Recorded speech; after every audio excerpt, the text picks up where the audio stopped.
je ne serais pas l'homme que je suis aujourd'hui si je n'étais pas passé par là. Parce qu'aujourd'hui, je sais pourquoi je suis passé par là. Je sais comment est-ce que j'ai été chercher dans tout ça. Je sais aujourd'hui quelle lumière m'habite et que tu as voulu et illumine éteindre chaque jour de ma vie sans drogue.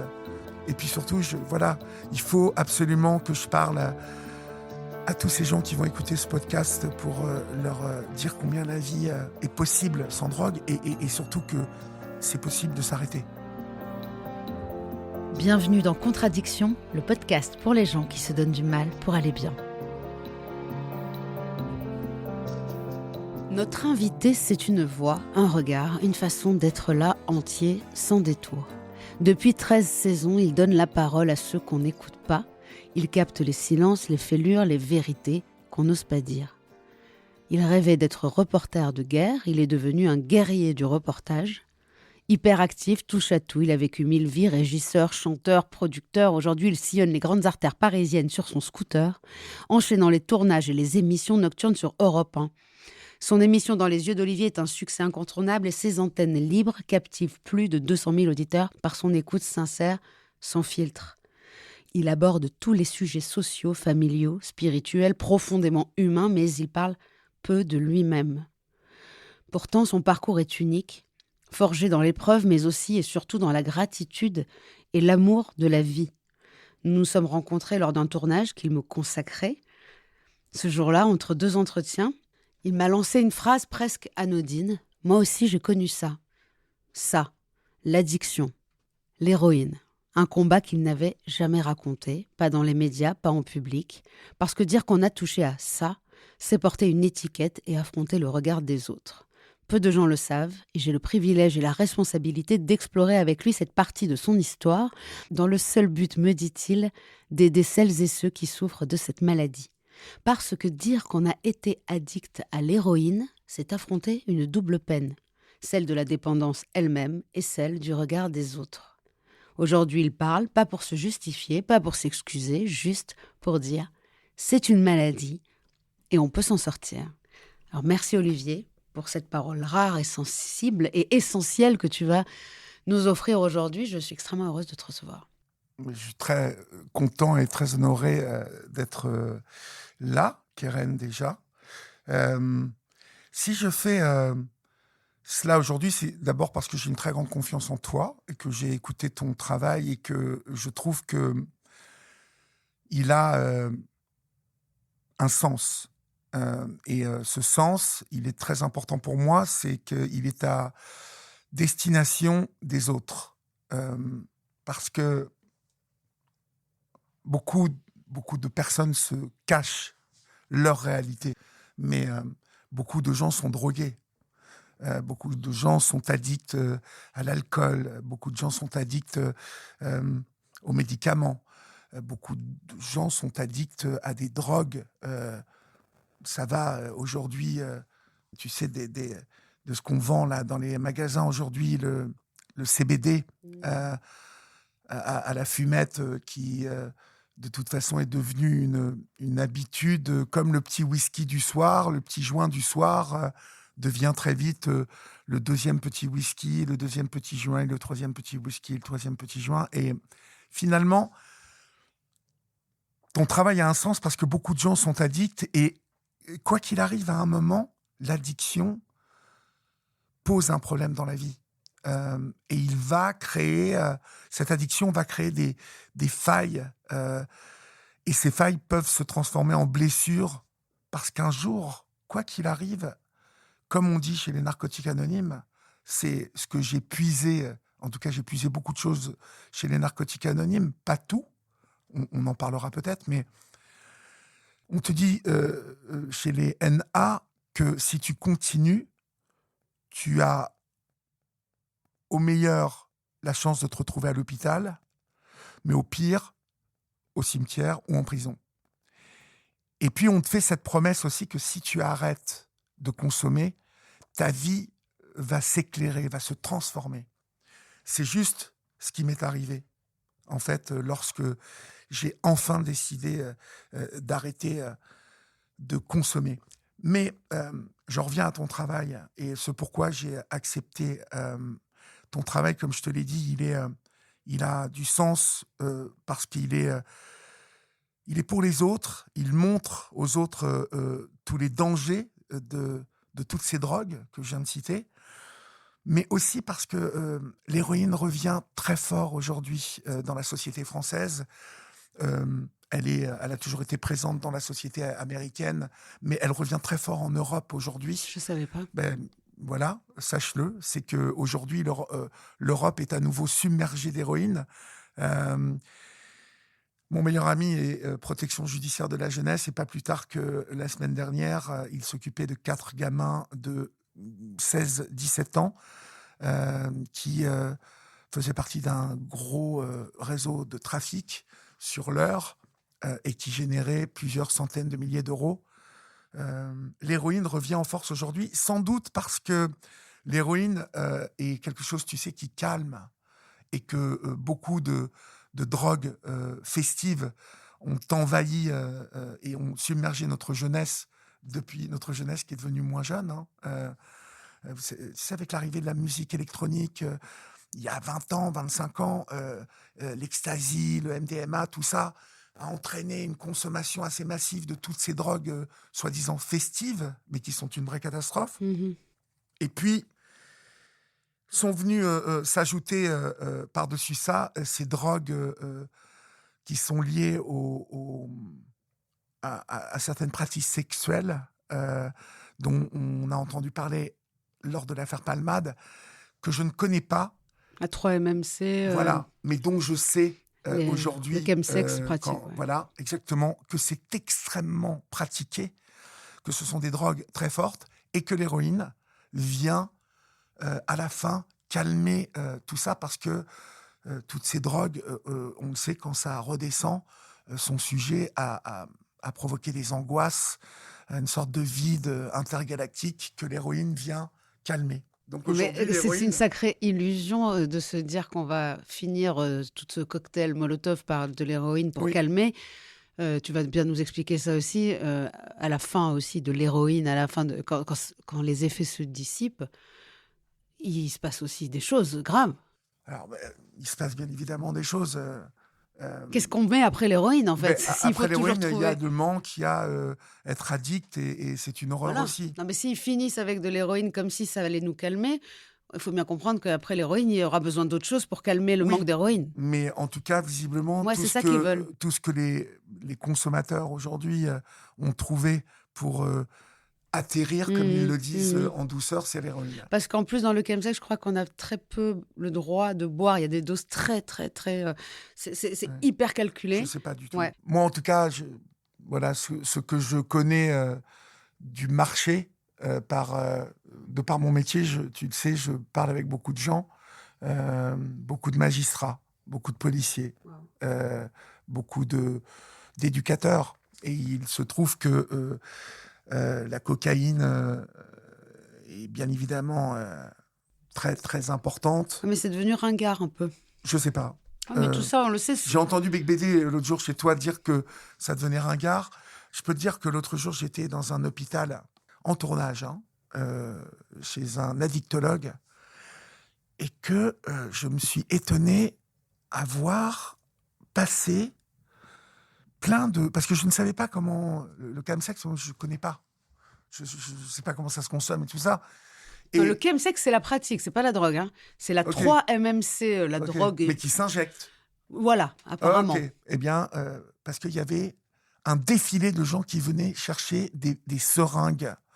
Et donc, à un moment, j'ai demandé à un des psy qui était là. Je ne peux pas te dire où c'est, parce que... Voilà, il faut. Je comprends. Voilà, pour garder. Mais j'ai dit, mais qu'est-ce qu'ils font? Qu'est-ce qu'ils font? Et en fait, il m'a expliqué que c'était cette nouvelle pratique et que ça s'injectait. C'est vrai, ça. Et que oui, tu as raison. Il m'a dit que c'était arrivé par le milieu gay, où c'était extrêmement pratiqué aujourd'hui, mais que ça touchait le milieu hétéro. Maintenant, oui. Voilà. Bon, tout ça pour te dire que l'héroïne est revenue en force. Ouais. Et ça dit beaucoup sur notre époque. En tout cas, c'est important de le dire. Ouais. Et puis surtout, voilà, je me suis dit que c'était peut-être le moment d'en parler. Si j'en ai pas parlé avant, euh, je vais te dire, c'est parce que les gens d'abord portaient un regard sur l'addiction. Il n'y avait pas Internet avant, il n'y avait pas un podcast comme le tien qui montre que la drogue, ça n'est pas un vice. La drogue, ça n'est pas être tordu. La drogue, à un moment, quand tu y es confronté, c'est juste un échappatoire, c'est une façon de s'oublier, c'est une façon d'arrêter de souffrir. Euh, Souvent, dans les salles des narcotiques anonymes, on entend les gens dire « Et heureusement que cette solution a existé un temps, parce que je ne serais peut-être pas là pour en parler. » C'est-à-dire qu'au début, ça nous a peut-être sauvé la vie. Peut-être. En tout cas, On va en parler là, justement. ouais, moi, je ne regrette rien de tout ça, parce que je ne serais pas l'homme que je suis aujourd'hui si je n'étais pas passé par là. Parce qu'aujourd'hui, je sais pourquoi je suis passé par là. Je sais comment est-ce que j'ai été chercher dans tout ça. Je sais aujourd'hui quelle lumière m'habite et que tu as voulu illumine éteindre. chaque jour de ma vie Ouais. sans drogue. Et puis surtout, voilà, il faut absolument que je parle à tous ces gens qui vont écouter ce podcast pour leur dire combien la vie est possible sans drogue et surtout que c'est possible de s'arrêter. Voilà, c'est juste... mais on va en parler, on va développer tout ça. Presque on pourrait arrêter parce là. Parce qu'on a du temps. C'est grand. Ah ouais, on a du temps. Tu as dit énormément de choses. J'ai enlevé mes baskets. Oh, bah, alors ça c'est super. C'est signe qu'on de va confort. prendre notre temps. Ah, j'adore. Tous les soirs, sur Europe 1, j'enlève mes baskets. Normalement, je demande la définition de l'addiction, mais j'ai l'impression quand même dans tout ce que tu nous as dit, c'était tellement là. Si tu as autre chose à ajouter pour toi, mais moi je trouve ça fabuleux de dire que l'addiction, ce n'est pas sale, ce n'est pas tordu. Moi j'ai aimé cette définition à contrario. Maintenant, est-ce que tu as quelque chose à dire? L'addiction, de toute façon, l'addiction, c'est tu viens combler quelque chose. Tu sais, j'ai écrit un livre qui va sortir chez Fayard en janvier 2026 et qui s'appelle « Journal d'un imposteur ». Et j'explique comment les racines de ce syndrome prennent leur puissance et la naissance dans le terreau de tes douleurs, de tes plaies. De l'enfance. Même in utero, je pense que tu commences à percevoir des choses et toutes nos premières perceptions nous construisent, quoi qu'il arrive. Mais même si nous sommes uniques chacun, puisque nos mains déjà nous définissent comme étant des êtres uniques, il n'y a pas une main pareille que l'autre, nous sommes tous différents les uns des autres. Sauf que je crois que la perception que tu as des choses et la sensibilité que tu peux développer va te confronter très vite à des possibilités, des situations où tu peux t'abîmer, où tu peux te faire mal. Et je pense que le vide, la plaie, elle se crée là, elle se creuse là, et que la drogue, quand tu la croises, parce que tu peux très bien, en tout cas moi j'ai 60 ans aujourd'hui, à 15 ans je pouvais très bien ne pas la croiser la drogue, sauf qu'aujourd'hui un môme à partir de 11 ans il la croise la drogue. Il la croise sur internet déjà, par l'imagerie, et quoi qu'il arrive il va la croiser parce que c'est bien de fumer des pètes. On sait tous, hein. Moi, j'ai commencé à fumer parce que j'avais des copains qui fumaient. Et je me rappelle de ma première clope qui m'a étouffé. C'était au Cap Ferré, derrière un cabanon de CRS, où j'ai failli m'étouffer. C'était une gitane sans filtre. J'ai commencé quoi? À fumer cette gitane parce que c'était interdit. Mais ce que je veux dire, c'est que la drogue, elle vient vite combler un vide. Et si tu es sensible, si tu es hypersensible, si tu... et je vais te faire une révélation que j'ai jamais fait, si tu es HPI, parce que je n'en ai jamais parlé, parce qu'en plus, ces dernières années... Il y en a beaucoup. Mais non, mais c'est parce que c'est devenu une mode de dire que tu es HPI. Et TDAH. Sauf que moi, ça fait 40 ans que je le sais, et que ça m'a posé beaucoup de problèmes. Je me suis senti souvent seul. Je me suis souvent senti dans un ennui profond. Je me suis souvent senti différent. Parce que c'est pas parce que ça va vite que tu comprends les choses plus vite que les autres, que t'es t'es le cador de la bande. Euh, Parfois, c'est bien de ne pas comprendre. Aussi, tu vois, je te parlais de mon bouquin parce que je décris à un moment le monde dans lequel j'ai évolué et j'explique que 80% pratiquement de la population mondiale traverse la vie Sans se poser de questions. sans se poser de questions. De la même manière, le matin, ils bouffent, ils vont aux chiottes, après ils vont bosser, le soir ils mangent, ils dorment et le lendemain ça recommence. Il peut y avoir plein de gens addicts là-dedans, mais par souffrance, alcool, machin. Nous, on va parler d'autres addictions, c'est-à-dire d'addictions profondes, euh, de celles que tu vas chercher de manière très consciente. Comme j'ai été chercher, moi, dans l'héroïne, ce qui allait, comme tu l'as dit tout à l'heure, peut-être me maintenir en vie. Tu veux dire que tu n'es pas tombé dedans comme si tu avais fait un faux pas, c'est quelque part, consciemment, tu savais ce que tu allais chercher, tu savais ce que tu avais besoin de trouver. Je vais pas avoir la prétention de dire ça, mais Mais oui. mais la première fois que j'ai pris de l'héroïne, c'était tellement extraordinaire, tellement beau au niveau de mes sensations avec moi-même. Je me rappelle du plaisir que j'ai éprouvé la première fois que j'ai sniffé d'héroïne. C'était un truc voilà, que j'avais jamais ressenti et T'avais c'est quel bien âge? pour ça. J'avais 18 ans. Et c'est bien pour ça que l'opium, l'héroïne, tout ce qui est à base d'opiacés, moi, c'est toujours tout ce que j'ai aimé. J'ai toujours détesté la cocaïne, j'ai toujours détesté l'alcool.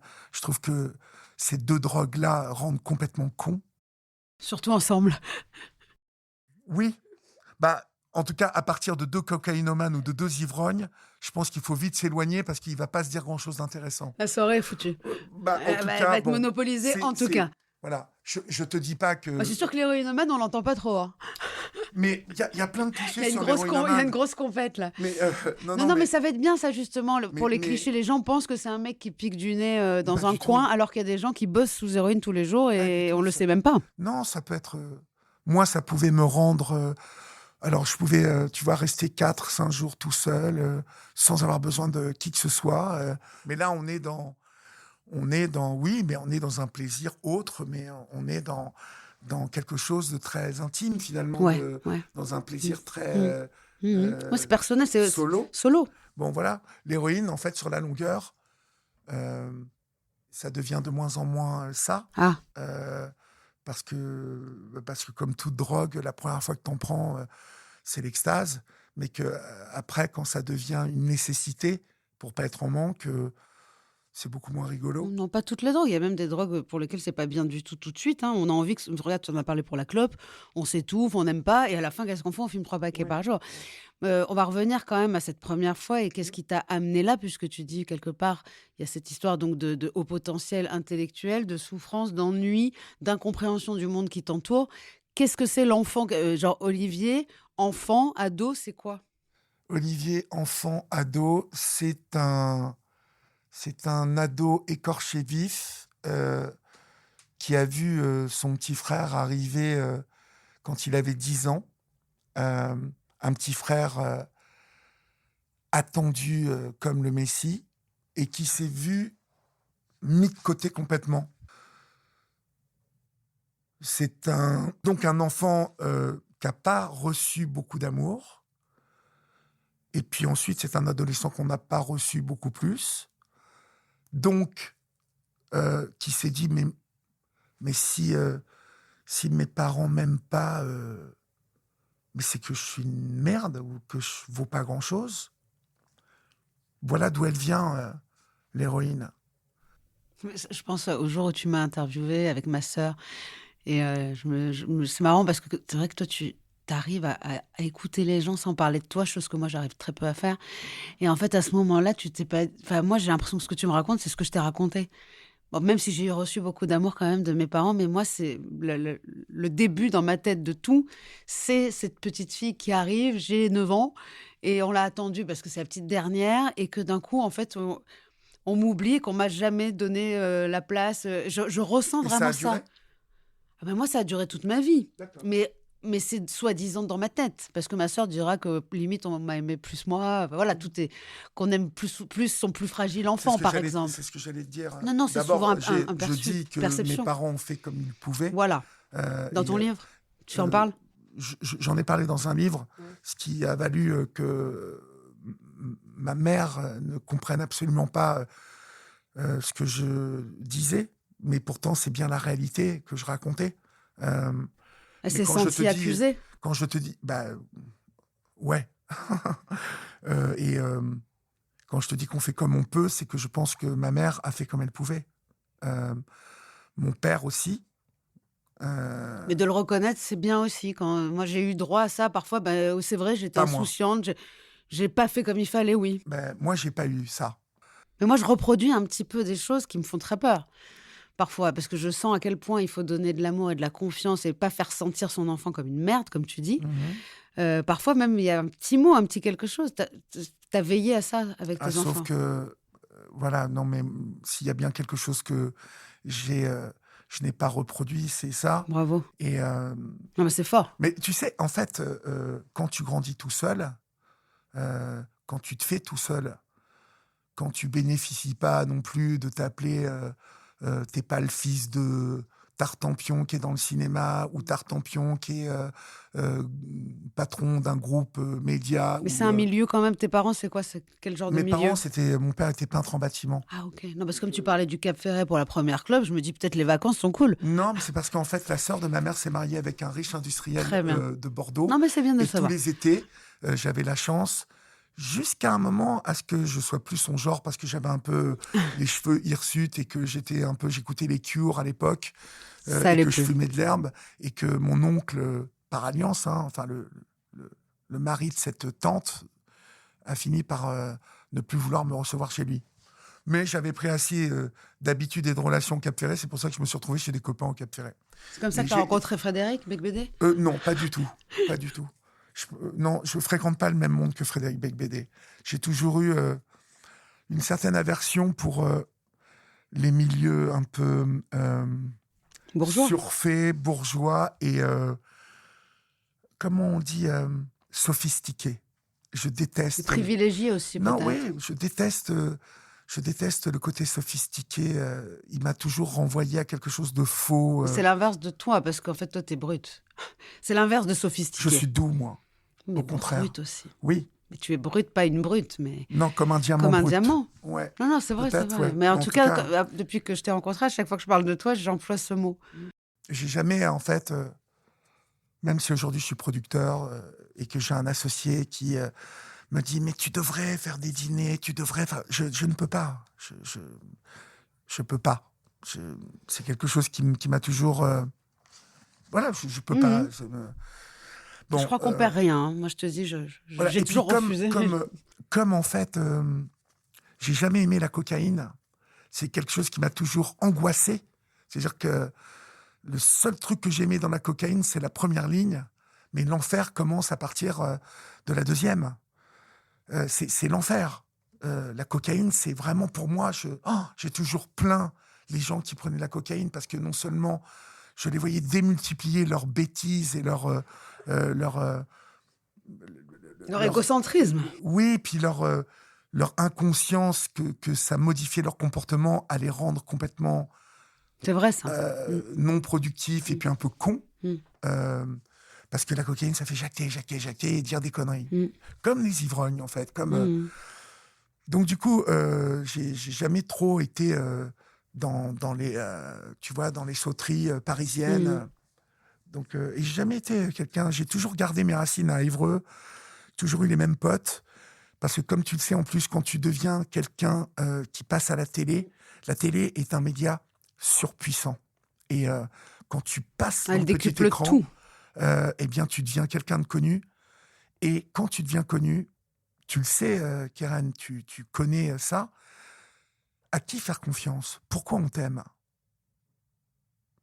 Ça a été aussi quelque chose qui a été difficilement gérable quand parce que j'ai continué à prendre de l'héroïne tard dans ma vie. Hein. Alors attends, revenons juste là, c'est-à-dire que tu as ce mal-être profond qui est un manque d'amour. De toute façon, partout où il y a de la souffrance, il y a un manque d'amour. Manque de confiance. Mais, mais En qui fait, vient d'un manque oui, d'amour. ouais. Et après, tu découvres l'héroïne, tu vis le moment, ce que tu as toujours eu envie de vivre, hein, c'est-à-dire quelque chose d'enveloppant et qui te rassure et qui te donne de la confiance, en fait, juste d'être bien là où tu es en sécurité. Et à partir de là, qu'est-ce qui se passe? Ce qui est dingue, c'est que j'allais te dire, je t'écoutais, et que manque de confiance, manque d'amour, donc grande blessure, syndrome de l'imposteur à mort, et pourtant, à 15 ans, je suis à Évreux, je suis le beau gosse que toutes les filles veulent attraper. À 18 ans, je fais mon premier groupe de rock. À 22, je suis signé chez Dancetaria et ensuite je signerai dans une major. J'ai une carrière musicale. Parallèlement à ça, je deviens le bras droit de Chavannes et en l'occurrence son meilleur pote. Je fais le tour du monde. Je rencontre les gens les plus puissants de ce pays déjà. Je démystifie beaucoup de choses. Je défantasmagorise beaucoup de choses. Je rencontre Michel-Édouard Leclerc. Je rencontre Bouygues, je rencontre Bernard Tapie, je rencontre tous les acteurs, je rencontre toutes les grandes mannequins.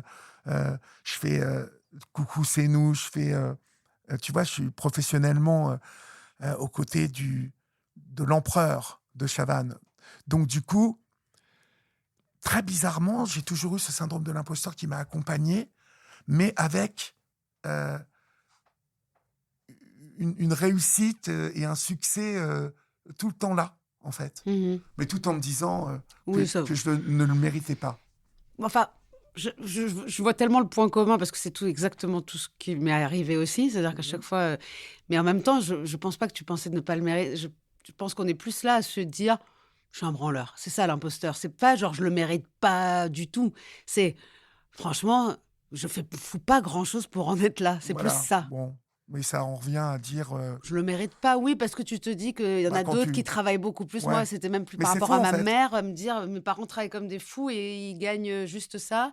Et toi, t'es un gros branleur et tu fais n'importe quoi et tu arrives à grimper les...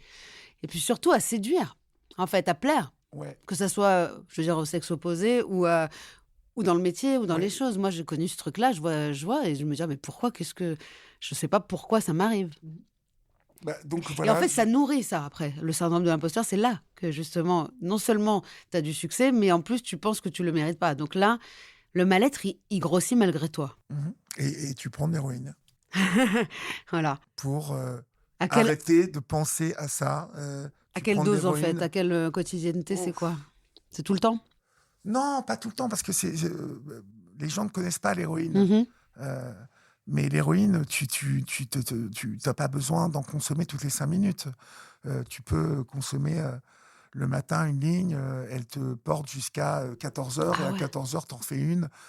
Ça te porte jusqu'à 16, 17h. Et pour que ça se voit pas, parce que moi je vois, il y a ceux qui, d'un coup on les voit et ils sont plus capables de rien, juste ils planent. Et ceux qui ont une vie, ils prennent ça comment? Alors moi, je peux te dire que, à part ma femme, qui est la femme de ma vie encore aujourd'hui, qui est l'amour de ma vie, que je n'ai jamais blousé, parce que tu es menteur comme un arracheur de dents en plus quand tu te drogues. Et ça, toute drogue confondue. Mais tu as toujours l'impression, mais non chérie, j'ai rien pris. Mais enfin, alors que moi, s'il y avait bien quelqu'un chez qui ça se voyait, avec mes yeux bleus, c'est très simple. Dès que je prenais de l'héroïne, j'avais des épingles, des têtes d'épingles. Mes pupilles, il n'y avait plus de pupilles. C'était que du bleu. Que du bleu. Donc, difficile de le cacher. Mais, par contre, j'ai toujours... je pense que c'est ce qui m'a sauvé. J'ai toujours joué... à 18 ans, j'étais à un haut niveau de football. Ah bon? Je prenais de l'héroïne quand même. Wow. Ça n'a pas duré très longtemps. Hein. J'ai ralenti le football, je pense, à partir de 21 ans. 21 ans, 22 ans, quand à 18 ans déjà, j'ai pas pris la carrière professionnelle que je pouvais prendre, Mhm. en tout cas que j'aurais pu essayer de prendre. Attention, il y a un club qui voulait Wow. me prendre en essai, donc, mais je me rappelle que mon père à l'époque m'a dit t'as envie de taper toute ta vie dans un ballon, tu sais que ça, tu peux devenir con. Je me rappelle, il m'avait dit ça. T'as envie de taper dans un ballon toute la journée, tu sais que tu peux devenir con à taper tout un. Il avait un peu raison. Il a pas tort. Voilà. Mais En tout surtout, cas, bon, voilà. il paraît que va faire des têtes. Apparemment, il y a un Ouais, problème avec bon. ça. Hein. Mais ça, c'était pas le premier de mes problèmes. Mais surtout que t'avais J'étais peut-être. avant-centre, ceci dit. Je faisais beaucoup de têtes et je marquais beaucoup T'étais de la tête. HPI, donc t'avais un peu à perdre. Mais T'avais de la non, marge. mais surtout, en fait, ce que je voulais te dire, c'est que j'ai toujours fait attention à maintenir socialement une relation équilibrée dans tous les secteurs. Je me défonçais, mais pas comme un... Junkie. Voilà, exactement. Et pourtant, j'étais un petit junkie. Mais il faut le dire, ça existe aussi, les gens qui ne font que se défoncer, c'est important. Je veux dire, c'est rare, les gens comme... Enfin, il n'y en a pas des tonnes, des Je gens sais qui pas. arrivent à... Je sais pas. Mais si on sait qu'il y a des gens qui prennent de l'héroïne aujourd'hui dans des entreprises, Oui. c'est fou. Bah, tu vois, par exemple, je vais te prendre un exemple aujourd'hui qui est très répandu. Il y a beaucoup de marins-pêcheurs Ouais. qui prennent de l'héroïne Et de la cocaïne aussi. et de la cocaïne, mais qui partent avec leurs 15-20 grammes pour le mois ou pour les 15 jours, parce que l'héroïne, comme la cocaïne, t'aide à ne pas dormir, t'aide à Ah bon surmonter l'effort. C'est un moyen de se doper. Hein, Je savais pas non plus, tu Bah, vois. si. Non, mais c'est bien. Je Je te pensais que ça parle de la t'aidait à bonne- dormir, moi. Alors, je te parle de bons produits. Hein. On parle de... Voilà, De pur. Non, mais de bons produits, en tout cas de la vraie. Parce Oui. que Aujourd'hui, on ne sait pas je pense forcément ce qu'on qu'aujourd'hui, consomme. je pense que les gens qui prennent de la cocaïne, notamment, un de mes potes urgentistes à Pau m'a dit que chaque année, il recevait 50 personnes en dessous de 30 ans qui avaient fait un AVC ou un problème cardiaque à cause de la cocaïne.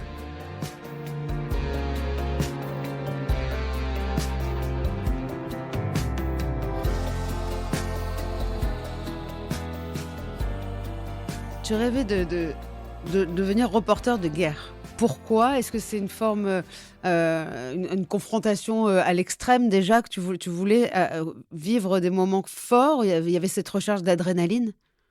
Je pense, comme ça, avec du recul, tu as plus de facilité à analyser ce que tu allais chercher quand tu mûris, quand tu commences à pouvoir te poser, à poser un regard sur ta vie et sur le jeune adulte que j'étais. Je pense que l'héroïne n'est pas arrivée par hasard dans ma vie, comme je te l'ai dit, parce qu'il est venu combler un manque d'amour profond. Il est venu aussi combler un manque de confiance en moi. Et l'héroïne est devenue, je me rappelle, c'est Florence Thomasin, qui a été à l'époque ma fiancée pendant 5 ans, et qui a beaucoup souffert d'ailleurs Ton addiction. de mon addiction, parce qu'elle me disait, c'est pas avec moi que tu es, c'est avec l'héros. Parce que, en C'est vrai, plus- on le dit souvent que parce qu'en l'héroïnomane plus est ça- en couple avec l'héroïne. Ouais, et puis en plus, parce que après, tu sais que sexuellement, l'héroïne te coupe toute envie. Parce que, C'était Mano Solo qui en parlait très très bien. Hein. Il appelle sa femme. oui, Et puis tu vois pas cette chanson, tu la veux au creux de ton bras. Oh, c'est pas possible, t'es passé à côté de ça ? Mano Solo et au creux de ton bras, cette il est chanson ? mort, Mano Solo. Ouais, hein, Sida. de hein, ça, hein, Sida. Ouais. De ça, donc. Ouais, de ça. Mm. Mais il raconte ce moment-là Si, où il j'ai dû attend son l'écouter, sachet, qu'il attend le dealer. Ah oui. Mais il parle d'elle comme une femme. Mais C'est ta femme. c'est pas ta femme, c'est ce qui t'accompagne, c'est compliqué tu vois, je pense que pour ceux qui vont écouter, de penser qu'un produit peut remplacer Tout. un être humain qui est censé être ton épaule donc tu peux être l'épaule, oui, ce produit remplace tout. Et En qu'est-ce fait, qui je te fait l'ai dit tout à l'heure, tu n'as besoin de rien. quand moi, en plus, j'ai consommé de l'héroïne à une époque où vraiment, elle arrivait d'Inde, elle arrivait d'Afghanistan, elle était bonne, très bonne, assez pure. Elle arrivait de Thaïlande C'est aussi. quoi l'héroïne concrètement Bien l'héroïne, il y avait de la blanche Oui, mais et puis de la brown. et du brown. Mais c'est quoi? C'est conçu comment? Avec l'opium, Avec l'opium. Donc ouais. c'est C'est naturel, c'est de comme la l'opium cocaïne raffiné. avec les feuilles de coca. Voilà, Voilà. exactement. On est sur des drogues, pas de synthèse, quoi. Non, mais enfin, on est dans des drogues où il y a quand même du kérosène, il y a pas mal de saloperies pour arriver à cette poudre que tu te mets dans le nez. Et Mais toi, tu t'es pas piqué? Tu n'as fait que la sniffer? non, j'ai aussi Ah. à un moment utilisé Et ça, c'est quand? C'est quand ça ça. devient pas assez fort ou est-ce que ça n'a rien à voir? Alors tu vois, ça a été une période de ma vie qui correspondait avec le rock'n'roll. C'est-à-dire que toute la période avec mon groupe les Black Maria, c'est venu par mon guitariste qui l'a fait. Et puis voilà, comme il l'a fait, comme un couillon, je l'ai fait. Et c'était mieux? Bien sûr que c'était ça passe directement. Donc c'est ce qu'on appelle ça a longtemps été un mot à la mode, le flash. Ah ouais, le flash. Voilà. Mais le flash, ça, c'est les Tu gens... te rappelles de Mais d'ailleurs, dans le Midnight chemsex... Express, Ouais. toute cette Ils époque. sont addicts au flash, ils le disent. Hein. Uh-huh. Et puis même sur la route... Enfin, il y a beaucoup de romans qui utilisent ce Ouais. mot. Donc du coup, pendant des années, tu passes déjà de l'héroïne en poudre sniffée à l'héroïne que tu te piques, voilà, que tu Et ça a duré t'injectes. tout En c'est travaillant. parce que ça a duré 4-5 ans, le fait de la shooter. Ouais. Et là, tu travailles. mais je travaille avec de Shannon. Et personne ne le sait. Je continue à faire du sport le week-end. Personne ne le sait. Mais mon entourage le sait. Ouais, d'accord, les gens le savent. Les potes de mon groupe le savent. Et de Chavannes, par exemple. De Chavannes le sait, ouais, bien sûr. Oui, il le sait, ouais. Je m'en cache pas. D'ailleurs, les problématiques qu'on a, c'est quand on part en voyage. Ah ouais, comment tu vas en avoir? Ah ben, j'en ai pas et je dors pas. Il n'y a pas de Subutex encore? Il n'y a pas encore Non. Y a pas Mais je te encore de raconterai en substitut, plus de ça la longue bataille. Parce que à partir de 25 ans, j'ai essayé d'arrêter. Et ça a duré 15 ans. Parce que j'ai essayé d'arrêter tout seul. Sans traitement. Mais on de en parlera, substitution. tu vois, parce qu'il ne faut pas qu'on aille trop vite. Je te raconterai ma longue bataille pour arrêter. Et finalement, quand j'ai capitulé. Mais on en parlera tout à l'heure, si tu veux. Tu emploies quand même des mots de narcotique anonyme. Sa capitulation, Oui, c'est l'étape numéro 1. Oui, mais j'ai capitulé en acceptant de prendre un substitut. Mais il faut. Mais par contre, je ne voulais pas. Je voulais arrêter tout seul, et qui est une grosse connerie. Grosse connerie, ça c'est important. Tu n'arrives jamais à arrêter n'importe quelle drogue. L'alcool, la cocaïne, l'héroïne, le MDMA, tu n'arrêtes pas seul.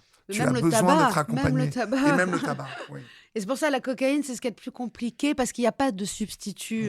Et l'alcool non plus. On est en train de trouver des médicaments, mais il n'y en a pas. On a la chance. Avec l'héroïne, on a la chance de ça. Mais pour donc 15 ans, donc de 25 à 40 ans, tu essayes d'arrêter tout seul. Donc là, tu te retrouves dans des moments de grande détresse, de grande solitude et surtout, j'imagine, de culpabilité aussi, de dire j'y arrive pas. Non, mais de souffrance aussi quand tu dors pas, quand tu dors que 1 heure la nuit. Tu sais même pas quand tu dors pas. Parce que tu n'en prends pas, tu t'infliges ça. Parce que tu n'en prends pas. Tu t'infliges ça, tu y arrives. Tu t'infliges ça, tu es en train d'arrêter. Donc, Et est-ce que des moments comme ça où tu n'en peux plus, au lieu de tenir bon, tu appelles un dealer parce que tu te dis je peux pas? Dans mon souvenir. Tu tenais bon. Dans mon souvenir, je passe des vacances en Asie avec ma famille où la peine de mort existe pour toute prise d'héroïne. Donc, je ne cherche même pas à m'en fournir même quand on m'en propose, je refuse totalement d'avoir le moindre contact avec. Voilà, j'ai peur. Donc, je passe. J'ai souvenir d'été comme ça où pendant 3 semaines, je ne dors pratiquement pas. Et ta femme? Ma femme, elle est formidable. Elle m'aime. Elle sait que je souffre. Mais on en arrivera aussi à ça. J'ai arrêté grâce à elle, parce qu'à un moment, elle m'a dit, je vais partir. Là, maintenant, on se pose, Parce je que te là, tu as regarde. déjà des enfants. Ouais, je vais te raconter. Je te dis simplement que il y a cette période de musique, il y a cette période de télévision où, encore une fois, tout me sourit. Je suis en Ligue 1 avec mon groupe Les Black Maria. Je fais à peu près 70 concerts ou 80 concerts sur chaque album. Ça va nous amener sur 4 albums à faire près de 500 concerts. Je fais tous les festivals avec des gens que tu connais, mais les Noirs Désirs, Bachung, La Mano Negra, FFF, et puis toute la scène indé, Dominique Sonic, Jacques Villot, les Shérifs, Le Cri de la Mouche, toute cette scène De rock française français. où il y a beaucoup de drogue, hein, et où on se retrouve tous, on se croise sur la route, dans les festivals. Voilà, c'est sexe, drogue and rock'n'roll. Et en plus C'est de surtout ça, drogue avant oui. tout. Hein. Alors moi, je prenais de la drogue après les concerts parce qu'en fait, l'héroïne en plus me portait sur les cordes vocales. Donc Comme la cocaïne. je faisais ça après les concerts. Mais tout ça pour te dire qu'en plus, on est dans une sorte d'insouciance. Mais c'est grave parce qu'on en prend tous les jours. Donc je suis accro. Et du jour où ça m'a posé un problème, je n'ai cessé de faire des allers-retours entre essayer d'arrêter seul. J'allais au Narcotique Anonyme. Hein. J'y allais. Et puis je tenais 7 jours, 8 jours, 10 jours. Et puis après, je rechutais. Je me refusais. Alors, pourquoi ? Parce qu'au début, les produits de substitution ayant été la méthadone, j'ai toujours refusé la méthadone parce que j'ai toujours considéré que la méthadone était une autre manière de s'accrocher très durement. Et je ne sais pas pourquoi, bêtement, j'ai fait un parallèle avec le Subutex quand c'est arrivé. En tout cas, j'ai très longtemps refusé. Tu as fait un rejet du traitement J'ai fait un rejet de tout ça. Pourtant, tu voyais des gens autour de toi réussir à décrocher grâce à ça ?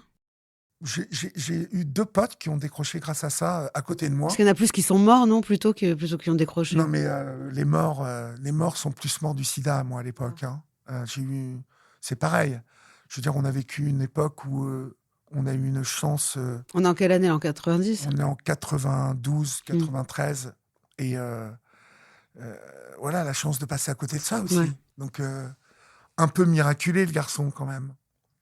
Mais tout ça pour te dire que, en fait, au tout début, j'ai pris de l'héroïne parce que j'étais malheureux, parce que j'étais blessé. Et puis ensuite, elle est rentrée, comme on se disait tout à l'heure, comme celle qui m'accompagnait dans ma vie de tous les jours. J'étais capable d'assurer une vie sociale qui se tenait complètement. Et amoureuse. Je travaillais. Et personnelle amoureuse aussi. J'ai toujours eu une femme à mes côtés et elles étaient toutes à chaque fois jolies. J'ai toujours eu... en plus, j'ai toujours aimé les femmes. Donc, j'ai toujours apprécié la présence des femmes. Mais il se trouve qu'à un moment, elles devenaient malheureuses à mes côtés parce qu'elles m'aimaient et qu'une femme... peut pas à qui regarder tu fais se pas l'amour détruire ne aussi. peut pas être... voilà... parce qu'elles n'en prenaient pas. Hein. Les femmes avec qui j'étais ne prenaient pas d'héroïne. Toutes. Elles n'ont jamais pris d'héroïne. Donc, du coup, c'était un peu curieux, même comme montage, tu vois. Être avec un mec qui est un junkie, je dirais un notable junkie. Ouais. Mais j'ose pas visualiser le truc de toi avec une vie, une femme, des enfants, et t'imaginer, toi... Enfin, je me mets à la place de ta femme. Je me shootais plus. Je t'ai dit tout à l'heure... Ça a duré 5 ans. Ça a duré 5 ans. Après, c'était sniffé. Le temps de... Je crois que ça a duré 5 ans jusqu'au jour où mon guitariste est tombé très malade. Et c'est là où on a arrêté ça. Wow. Mais malade de quoi ? Il a eu une grave hépatite. Tu vois qui c'est, François Créton ? Oui. Qu'on a invité. Qui lui aussi a appris ça ? Ah oui, oui. Et puis là, il a eu toutes les hépatites. Il souffre encore aujourd'hui de plein de choses, hein, mais D'accord. sacré mec. Mais Moi, alors j'ai eu lui, une chance de passer à côté de tout ça. le plus difficile pour lui a été d'arrêter la substitution. D'accord. Il a arrêté il y a combien de temps la substitution? Bah, il a d'abord été aux alcooliques anonymes, il a arrêté de boire 20 ans. Après, il a arrêté. Là, ça fait quoi? Ça fait 7 ans qu'il a arrêté la substitution. Ouais. On va revenir sur la substitution, parce que c'est important d'en parler aussi aujourd'hui. Euh, mais finalement, bon, c'est qu'un détail de shooter, tu sais, parce que voilà, ça encore, je n'en ai jamais parlé, parce que imagine toutes les dames qui trouvent aujourd'hui que je suis le gendre idéal. Elles vont encore plus fantasmer sur toi. Non, mais je pense que certaines vont, à l'écoute de ce podcast, se dire oh, quand même, mais peu importe, c'est pas important. Parce que l'homme que je suis aujourd'hui... On se doute bien en te regardant que tu en as traversé des épreuves et que c'est ça qui te rend aussi charismatique aussi. Oui, c'est ça qui attire les gens. Surtout, ce shooter n'est qu'un détail, en fait. Un détail et une anecdote. C'est anecdotique. C'est vrai. C'est sûr que ça impressionne les gens. La seringue impressionne les gens. La seringue impressionne les gens, mais bon, dans les hôpitaux, juste on ne soigne qu'avec ça, quoi. C'est vrai. Donc, je veux dire, une seringue, ça reste une seringue, ça fait rentrer un produit pour te soigner. Et là, il était pour te donner du plaisir, tout simplement. Ça n'a rien de sale, ça n'a rien de... D'autant plus que... Non, mais l'imagerie, elle est liée pour beaucoup dans les films, en fait. Mais tu sais, longtemps, je n'ai pas parlé de mon passé parce que je sentais que l'héroïne avait une sale image. Pas bonne presse, hein. Elle n'a pas trop bonne presse. Oui, mais c'est très curieux. Parce Alors que cocaïne, on est content de voir des gens à 4 dents d'un chiotte sur une cuvette, ça dérange personne. Bah, un peu. Ouais, c'est vrai. C'est-à-dire que c'est comme si l'héroïne avait été longtemps la drogue des sales et des pauvres et des clochards. Parce qu'il y a le crack aussi, on mélange aussi beaucoup de choses. C'est de la cocaïne. La cocaïne basée. C'est pas du tout. J'ai l'impression qu'aujourd'hui, la drogue qui est considéré, comme tu dis, là maintenant, sale, c'est le crack, j'ai l'impression. Bon, mais il faut quand même remettre une vérité ici, là, maintenant. C'est que quand même, les gens ne savent pas que tous les grandes stars, les grands réalisateurs qu'ils ont adorés, les grands écrivains, dont certains sont venus chez toi, sont des craqueurs aussi, puisqu'ils font ce que les craqueurs de la Porte de la Chapelle font. Ils savent très bien fabriquer du crack. Ils basent de la cocaïne. Et tu le sais bien aussi. Toi aussi. Tu sais bien que baser de la cocaïne... Alors moi, non. Alors pas du tout, je ne l'ai jamais vu faire. Eh ben, écoute, moi... mais j'ai quelqu'un très proche là, en narcotique anonyme qui me raconte... Ils savent tous très bien le faire. Mais même les dégâts. Mais par contre, c'est des gens qui ont beaucoup de mal à arrêter parce qu'ils te disent j'aime trop... Le crack, c'est trop bon. Et tu vois, et toute la journée, elle passe en 1 seconde. Elle me dit, j'ai rien fait d'autre en fait. Et pourquoi veux-tu qu'ils... Elle n'a pas envie d'arrêter. Elle a rien fait d'autre que faire ça. Oui, sauf que ça va la tuer. Mais bon. Elle le sait bien, mais c'est complètement fou. Bon, mais en tout cas, pour en revenir... Bon, ta femme, elle te dit qu'elle va partir. Alors, parce que Qu'est-ce on part que tu dans fais tous les sens. Qu'est-ce que tu fais? Ce que je voulais te dire, mais sache que moi, je ne suis pas dans les jus d'olive. Moi, ça part dans tous les sens. C'est cool. Pour une fois que je parle, moi en plus. Hyper. Non, mais toi, c'est vraiment. Et puis, t'as une équipe, tout est bien. C'est tight. Moi, ici, on est en freestyle avec Marjorie. D'accord, c'est super, j'adore. Mais tout ça pour te dire que longtemps, l'héroïne a été quelque chose, tu vois, dont je ne voulais pas parler. Ben oui. Parce que. D'abord parce que longtemps, tu remarqueras que les milieux protégés, politiques,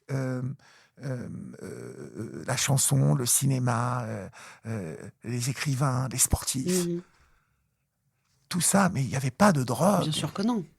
Comme il n'y avait pas de gays dans le rugby et le football, il y avait des choses, ces milieux étaient immunisés de certaines choses horribles.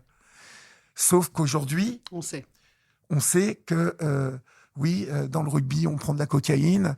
Chez les politiques, on prend beaucoup de cocaïne. Oui, il y a des homosexuels dans tous les secteurs. Et il n'y a rien de grave. Non, il n'y a rien de nouveau sur Terre, en tout cas. Mais ce que je veux dire, que ce qui est nouveau, c'est qu'enfin, on se rend compte que... Bien sûr. l'héroïne, la cocaïne, l'alcool ou quoi, il n'y a pas de drogue plus sale qu'une autre. Non, mais l'intérêt n'est pas d'en parler, de dire c'est génial parce qu'on peut en parler aujourd'hui. L'intérêt, il est que c'est génial qu'on puisse en parler parce que si tu n'en parles pas, tu n'en sors pas. Et surtout, l'intérêt, Keren. L'intérêt, c'est de juste dire que ça existe et d'expliquer pourquoi tu tombes dans une addiction. Et si je suis là, c'est pour expliquer que Et comment on peut en en sortir. Mm. Et surtout, aussi à tous les jeunes qui vont écouter ce podcast, j'ai qu'une phrase à leur dire. Je ne vais pas les baratiner pendant des heures. Écoutez-moi bien, si vous avez 12 ans, 15 ans, 20 ans, 25 ans, 30 ans, que vous en ayez même 40, 60, si vous voulez gagner un paquet de temps et un paquet d'énergie, mais ne touchez pas à une seule ligne de coke ou d'héros, ne touchez pas à ça, pas une seule fois, et vous allez gagner un putain de temps sur votre vie. Et la vie, sans ça, oh, Dios, qu'est-ce qu'elle peut vous réserver, mais une multitude de surprises. Il y a des gens qui Il y a autre chose sont à faire pas que ça. aimés Il y a autre chose à là, faire que se droguer. au moment où ils vont entendre ces mots, ils vont se dire mais merde, moi aussi je suis blessé, merde, moi aussi je suis seul, moi aussi j'en chie. Moi, la solution, elle est surtout pas là. Et elle est surtout à l'intérieur. La lumière, elle est là. Ailleurs. La lumière, elle est là. Exactement, elle est à l'intérieur et elle est aussi vers l'autre. Elle est aussi chez les autres. Ouais. Les mains tendues, mais en tout cas.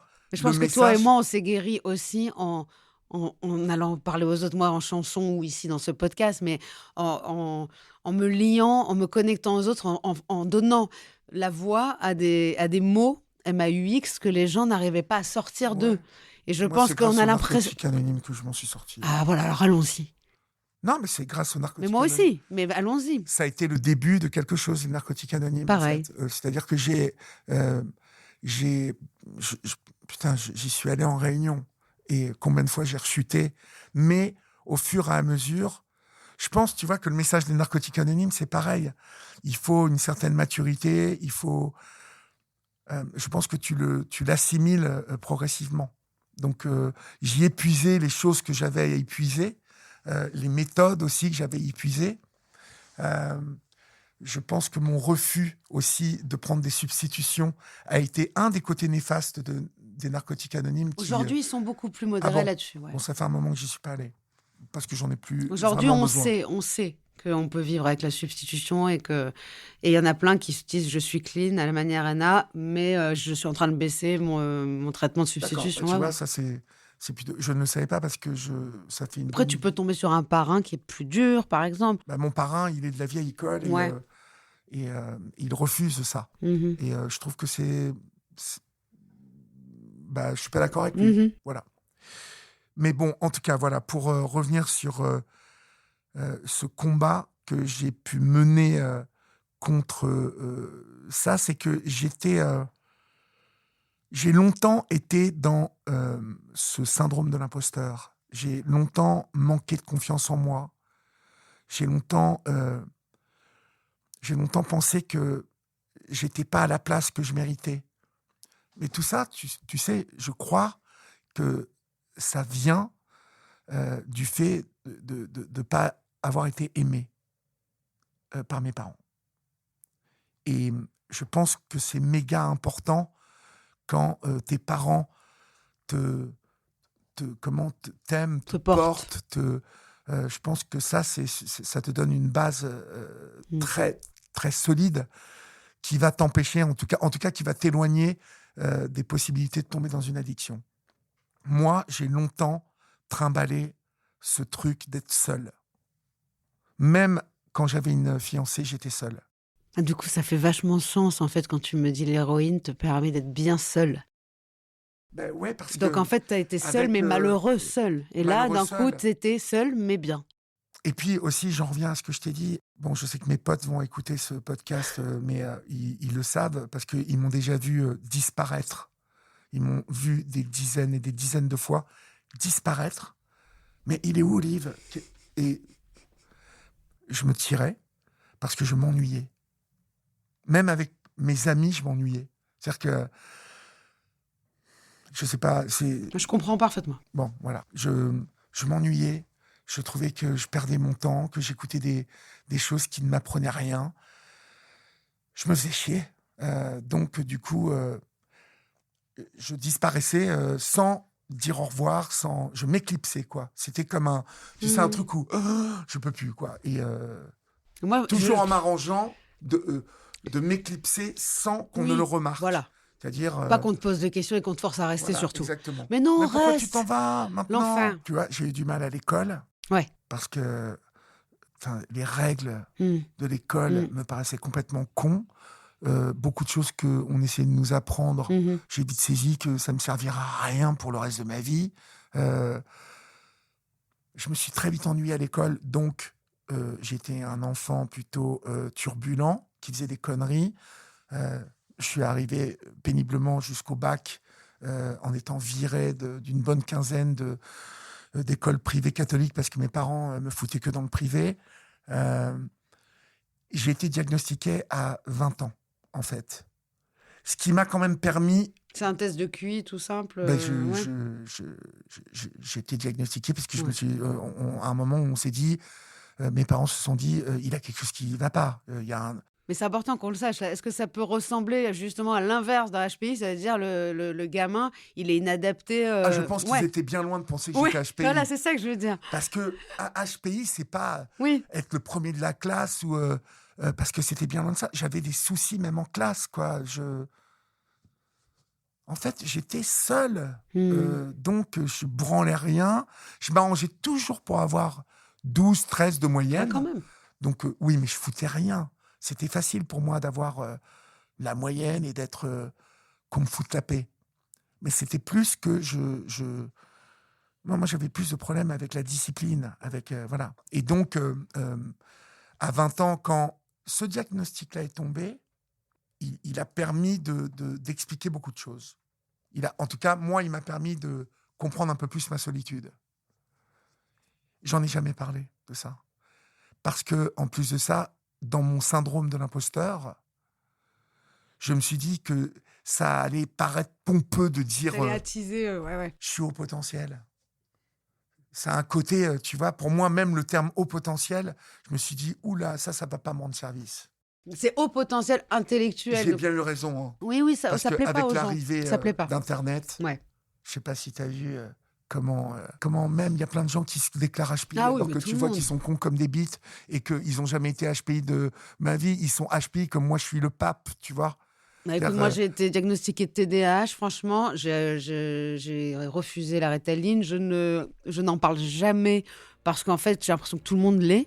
Et en revanche, ça fait du sens pour moi à plein de moments de ma vie, tu vois. Et surtout, l'important, c'est que ça fasse du sens pour toi. Voilà, c'est ça.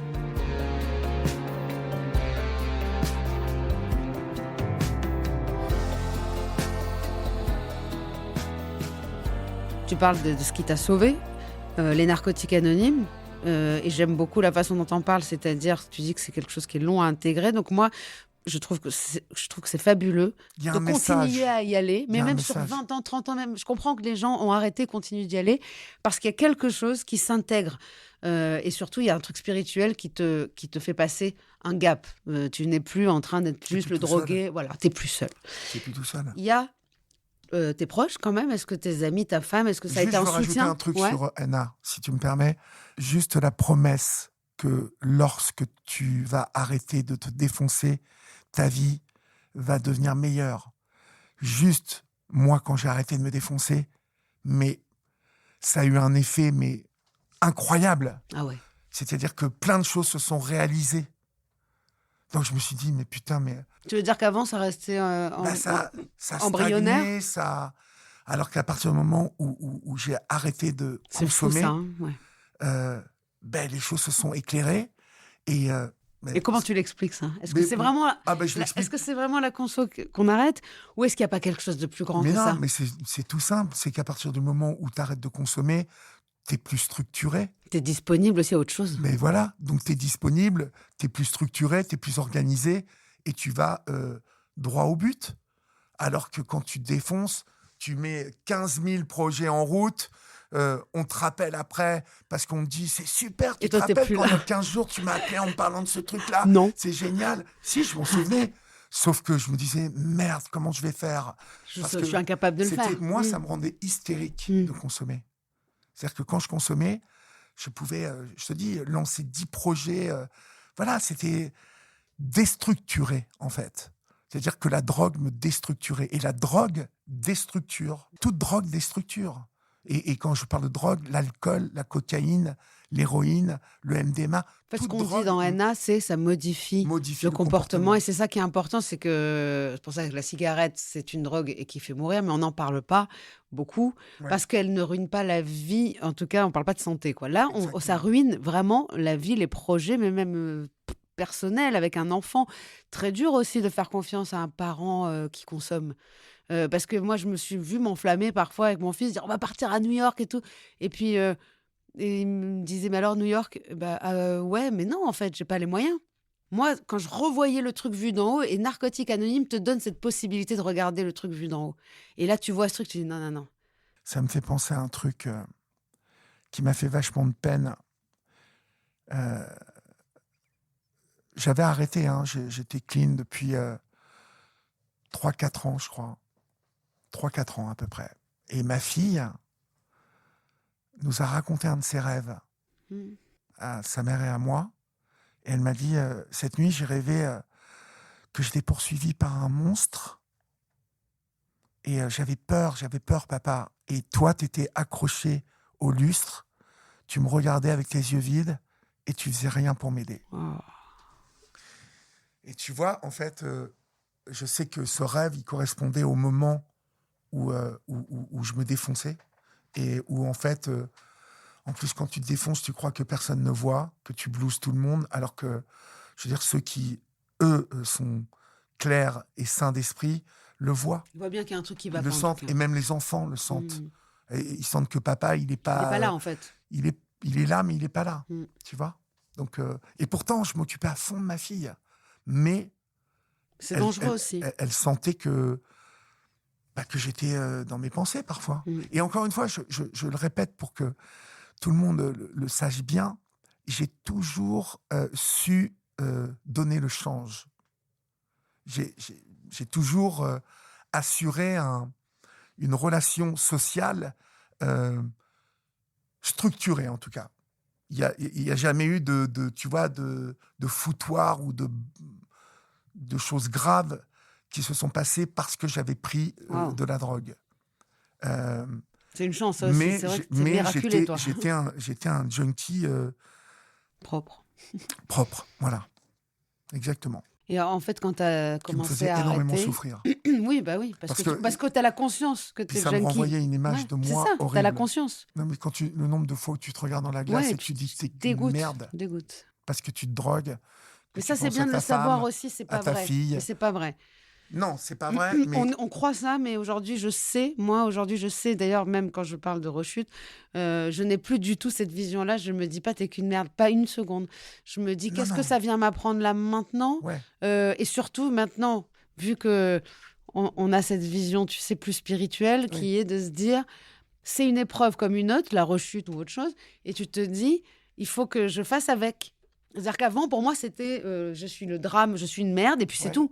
Là, aujourd'hui, c'est OK, donc je vais gérer ça comment. Quand je te parle du passé, là. Ouais, bien sûr. Au moment où j'étais un junkie... Mais c'est pour ça que je veux savoir qu'est-ce qui s'est passé à partir du moment où tu arrêtes, où tu réussis grâce à ENA, TSO, le traitement de substitution, ou pas du tout ? Non, j'ai pas... Il n'y a pas que ENA. Hein, pour ça que je veux savoir quels étaient. Il y a... alors, on va parler de l'arrêt maintenant. Il y a un parrain. On va parler de l'arrêt maintenant. Ouais. À quel âge ? À 45 ans. Ça fait 15 ans que je suis clean. Wow. Maintenant. Bravo. Merci. Bah ouais. Merci. Mais quelle souffrance. Quelle souffrance. C'est presque 25 ans de consommation d'héroïne. Quelle souffrance. Et même si j'ai construit beaucoup de choses durant ces 25 ans, c'est juste parce que Dieu m'a donné une nature. Je suis fort comme un roc. Je le vois aujourd'hui.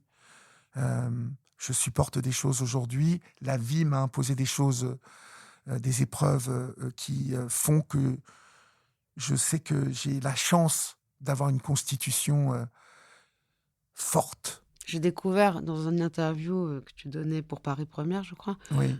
une épreuve que tu as traversée dont je n'étais pas au courant. Mhm. Je n'ai pas l'idée de quand ça s'est produit. Est-ce que J'ai tu perdu étais mon déjà, père. tu étais déjà J'ai clean, perdu mon père qui s'est mis une balle dans la tête. mais pas que ton père. Et 1 an après, j'ai perdu mon fils. Donc, et je me défonçais à l'époque, en plus. Donc, pour tout ça, pour te dire que il m'est arrivé à cette époque de me dire que j'étais Finissons-en. qu'une merde. Et, Jamais tu t'es dit finissons-en. si au moment où j'ai perdu mon fils, je me suis posé la question, Qui était tout petit, hein, mais c'est qui ça? était liée à plus partir avec lui pour le protéger dans le noir, quoi. Voilà, c'était vraiment symboliquement ça. Ça m'a fait en plus, à l'époque, je me souviens, replonger bien dur dans la conso quand j'ai perdu Théo. Parce que là, je me disais... Il avait quelques mois. il avait 2 mois. Et là, je me suis dit que c'était quelque part Dieu enfin, j'étais dans un délire mystique et que la drogue démultipliait sans doute. Et puis le fait de dire que t'es qu'une merde parce que tu n'as pas la force de vivre sans ça, t'as besoin de ça, t'es qu'une merde. Voilà. Voilà le type d'exemple où t'entretiens ce truc, cette image de toi. Et puis 4 ans après est venu Tess, l'amour, le deuxième amour de ma vie, le premier amour de ma vie, parce que c'est ma fille, avec ma femme Valérie, ce sont les 2 amours de ma vie, et c'est elles qui m'ont sauvé, en fait. Parce que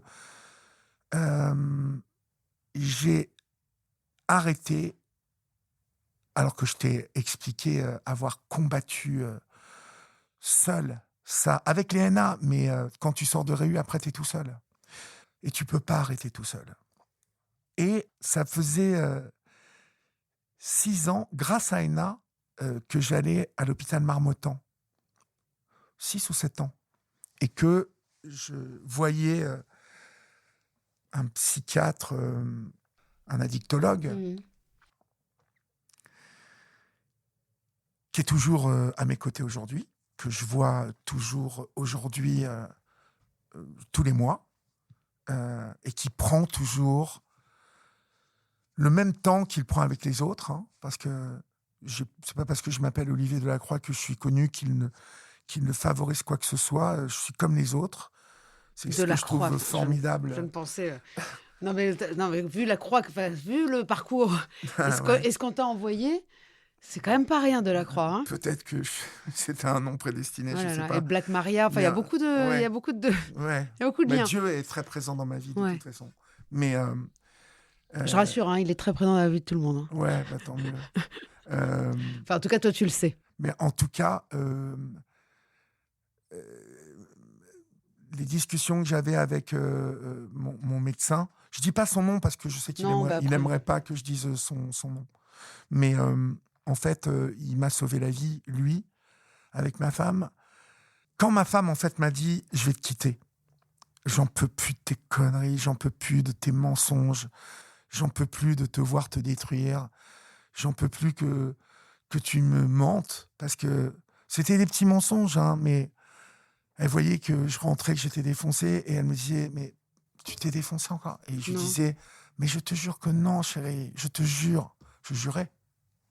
Tu vois, quand toi, t'es clean, ma femme, elle me voit, elle voit son homme devant elle, lui dire, alors qu'il a les yeux explosés, « Mais chérie, je te jure que... » Tu vois, et à un moment, elle a dit, je t'aime, parce qu'elle m'aime d'amour, cette femme, comme je l'aime d'amour encore aujourd'hui. Mais elle m'a sauvé le jour où elle m'a dit, je te quitte. Je te quitte. Voilà. Si tu n'arrêtes pas, si tu prends pas une décision là, mais là, maintenant, dans les jours qui viennent. Et donc, j'ai décidé de capituler à ma manière. Parce qu'à l'époque, Enna refusait l'histoire des substitutions. Alors, je pense pas qu'il refuse, mais je pense si, à qu'il... l'époque, je peux te Tu dire as le que... droit de passer par là, Ouais, mais ce n'est pas être clean. ouais. En tout cas, C'est pas interdit, pas du moi, tout. je me souviens d'un discours ayatollesque à l'époque. C'est étrange parce que quand même, c'est Mais très... tout le monde que tu le sais prend. quoi, Hein. peut-être que je l'ai transformé comme Ouais, ça dans ma tête. parce que je pense que c'est juste qu'on te dit ah oui, tu vas le prendre, mais t'es pas clean. Alors que l'héroïnomane, tout ce qu'il veut, c'est juste qu'on lui dise bravo, t'as arrêté l'héroïne, tu vois, et c'est pas cool. Mais j'avais pas cette impression. Je comprends. Mais peut-être c'était encore une autre époque. Écoute, ma vie a changé du jour où je suis allé voir mon médecin. Je fais gaffe de ne pas dire son prénom parce que c'est tellement il m'a tellement sauvé la vie, lui. C'est fou parce qu'il habite mon quartier en plus et que je le croise régulièrement avec son vélo. Je le trouve beau. Moi, tu m'as donné son numéro, donc en plus, je vais l'appeler. Mais voilà. Et donc, il t'a donné ce traitement. Ça faisait longtemps qu'il me disait de prendre ça. Il me disait, mais pourquoi tu refuses? Pourquoi? Et je lui disais, parce que c'est pareil. Je vais remplacer une drogue par une autre drogue. Je pense que tu voulais pas arrêter. Oui, non, en mais fait, j'étais buté. Mais en fait, je voulais pas. Au-delà. Voilà. Et puis, tu sais aussi... T'as trop peur que ça marche, en fait. Oui, et puis aussi, j'ai oublié de te dire un truc hyper important. C'est que, quelque part, de mois à mois, je m'étais installé dans ce personnage de poète maudit. J'écrivais, je créais, je devenais connu. Donc, je me disais quelque part, mais finalement... Ça marche. Tu vois, je suis ce que je suis, mais j'y arrive. Tout ça, c'était des conneries, en fait. Parce je connais par cœur, je suis parfois encore là-dedans. Oui, tu vois, je comprends. De me dire, mais finalement, rappelle-toi, tu as écrit cette chanson-là que tout le monde a adorée, tu l'as écrite, tu étais défoncé, donc ça marche. Sauf que non. Mais c'est des conneries qu'on se raconte. Hein. Exactement. Parce que du jour où je suis devenu clean, parce que prendre du Subutex, c'est devenu... Je suis devenu clean. C'est-à-dire que le Subutex, j'ai envie de te dire, c'est fou. Hein. J'ai consommé 25 ans de ma vie, mais en 3 jours, ça a été réglé. C'est-à-dire que je crois même ne pas avoir souvenir d'avoir souffert, et en plus à une dose très moyenne. Je crois que c'était de l'ordre de 4 milligrammes qui m'ont fait basculer dans la non-consommation. Et à partir de là, je me rappelle que les conseils que mon addictologue m'a donnés, c'est d'éviter de passer par les endroits, même en moto, où j'avais acheté ou consommé. Il m'a dit, le seul truc qui va te paraître un peu curieux, c'est que le rituel dans la consommation est très important. Et le rituel, tu sais, c'est l'idée d'abord qui germe que tu vas consommer, l'idée que tu vas aller tirer de l'argent pour, l'idée que tu vas faire le chemin pour aller chez le dealer, l'idée qu'il va te faire attendre, l'idée qu'il va te parler comme à une merde, parce que tous les dealers finissent par te parler comme à une merde, parce qu'ils ont une espèce de surpuissance par rapport à toi, le junkie, qui dépend d'eux, quelque part, tu vois. Et donc, tout ça, tous ces rituels-là, t'ouvrent des capteurs dans ton cerveau, en fait. Et le produit de substitution, que ce soit du Subutex ou la méthadone, je crois avoir compris dès le début que ça annihilait pas tout de suite ça. Et que le danger, c'était... le rituel. Les rituels. Et donc, dans le rituel, il y a aussi les gens qui, autour de toi, consomment. Donc... C'est là où Enna rentre en jeu aussi, il faut changer le mode de vie aussi. Oui, et puis ne plus voir que des gens qui ne consomment plus. Alors, maintenant, ça fait 15 ans. Je veux juste savoir ce que ça fait, le Subutex, c'est-à-dire, on a envie de comprendre, est-ce que, comme on dit que c'est substitution, je suis un vrai pro. Ça ne te fait pas l'effet de la défonce. Ça ne te fait aucun effet. Voilà, c'est comme si ça annulait tout, en fait. En fait, c'est très simple. Je vais t'expliquer comme mon psy me l'a expliqué. quand il m'a dit « tu vas voir ce que ça va te faire », en fait, on a des capteurs dans notre cerveau pour les rituels, mais on a aussi des capteurs d'envie de consommation. Tu as ouvert ces capteurs le jour où tu as fait ta première ligne, l'opiacé. L'idée de l'opiacé, plim, ça s'ouvre. C'est comme des petits, tu sais, comme la NSA, là. Ouais. Tu sais, qui écoute le monde entier. Bah, ton cerveau, il écoute tout ce qui est relié à de l'opiacé. Tu vois, il a ces petites antennes, là. Et donc, du coup, la prise de Subutex ferme ces capteurs-là. Ils ne peuvent pas s'ouvrir. Ils les immobilisent, en fait. Donc, déjà, truc énorme, ce produit-là te coupe l'envie de consommer. Après, toi, tu as un travail à faire qui n'est pas des moindres, c'est de couper toute liaison avec des gens qui consomment. Puis le job qu'on a à faire, c'est d'aller bien aussi. Je vais te dire, il n'y avait pas beaucoup de gens autour de moi qui consommaient de l'héroïne. C'est une chance. C'était beaucoup dans le milieu de la musique et j'en faisais plus au moment où j'arrête. J'en faisais, mais avec mon pote Claudio, avec Dominique Sonic. Et on ne consomme pas. Il n'y a pas de consommation de drogue chez ces gens-là. Donc, du coup, on n'est pas tenté. Est-ce que tu as réussi à refaire de la musique sans consommer ? Ouais. Ah ben ouais. Avec plaisir. Mais bien sûr, j'ai pris... après, j'ai pris du plaisir à faire tout un tas de choses sans consommer. C'est-à-dire qu'il y avait ce truc-là, voilà, que je prenais le matin, que je mettais sous ma langue, et et après, tu t'es senti comment, auquel en fait, je pensais plus. Mais c'est-à-dire, est-ce que c'est un effet libératoire ? C'est comme c'est une jouissance, en fait, de se dire je ne ressens plus le besoin d'y aller. Non, c'est pas une jouissance, c'est un plaisir. C'est un plaisir de ne plus penser aux dealers. Ouais. C'est un plaisir de ne plus penser à ça. Petit à petit, ta vie se transforme parce que tu apprends à vivre sans un truc qui modifie ton comportement. Donc, tu apprends à vivre sans ça, mais ça change plein de choses. En fait, tu as du temps pour autre chose. C'est ma femme qui pourrait le mieux t'en parler. Elle a vu, je suppose, son homme devenir...